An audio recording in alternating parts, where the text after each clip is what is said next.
If you see here, you've basically got this trend line that goes all the way back to 1970 where VMT growth largely mirrored economic growth. And we had a decoupling in about 2004. And we realized, wow, where we go from here is wildly uncertain. We could have a future in which we don't use vehicles as much because we share them.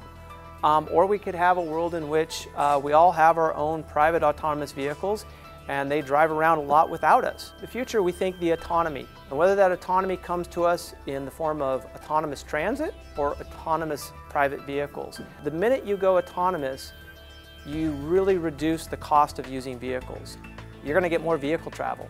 In some cases, a lot more vehicle travel. The state has a goal of reducing VMT because of greenhouse gases.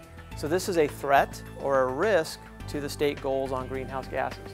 If VMT goes up, that means there's probably more people using vehicles. It also means that transit's going down.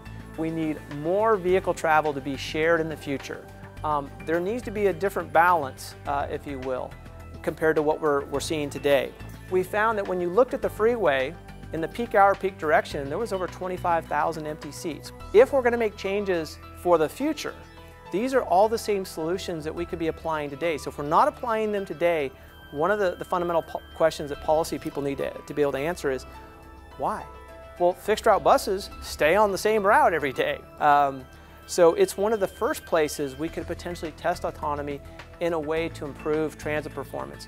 So there could be some substantial improvements in transit performance with taking advantage of today's technology, but you also have to be able to make the commitment of utilizing the road space a little differently. And it does feel like public sector agencies may need to be a little bit more aggressive with their policies or their regulations.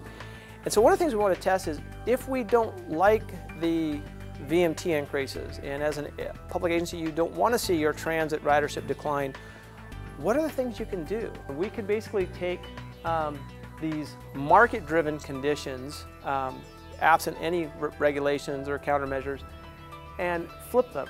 Basically, you could actually reduce VMT if you're willing to take advantage of things like pricing and incentives to share more rides.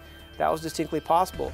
We could even offset the transit ridership losses by making the transit system more competitive. So transit needs to think about how are they going to become more convenient, more comfortable, more travel time competitive.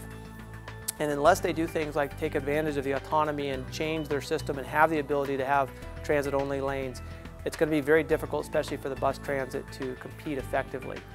The fact that there are policy responses and countermeasures available, though, that public agencies could engage in, many of these countermeasures or policy responses are available today.